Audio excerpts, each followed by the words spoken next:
ফেসবুকে ব্লক করলে ব্লক খুলবেন কিভাবে বা আনব্লক করবেন কিভাবে। ফেসবুকে একে অপরকে আমরা অনেক সময় ব্লক করে থাকি।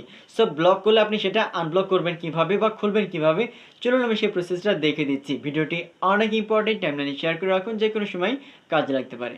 তো ফার্স্টে আপনার ফেসবুক ওপেন করবেন, এরপরে উপরের দিকে ডান কর্নারে 3 লাইন যে মেনু বা অপশন রয়েছে এখানে ক্লিক করবেন।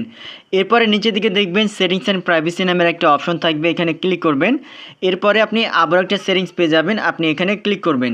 এরপরে নিচের দিকে স্ক্রল করবেন, একবারে লাস্টের দিকে দেখবেন যে ব্লকিং নামের একটা অপশন থাকবে, যে ব্লকিং লেখা আছে, আপনি এখানে ক্লিক করবেন। দেন এরকম একটা ইন্টারফেস ওপেন হবে, এখানে আপনি যাদেরকে ব্লক করে রাখছিলেন অর্থাৎ যাদেরকে ব্লক দিয়ে রাখছিলেন ফেসবুকে, তাদের আইডিগুলো এখান থেকে কিন্তু শো করবে বা দেখা যাবে। এবার আপনি ডান পাশে দেখবেন যে আনব্লক লেখা থাকবে, যাকে আপনি আনব্লক করবেন তার পাশে আনব্লক লেখা থাকবে, আপনি আনব্লকে ক্লিক করবেন।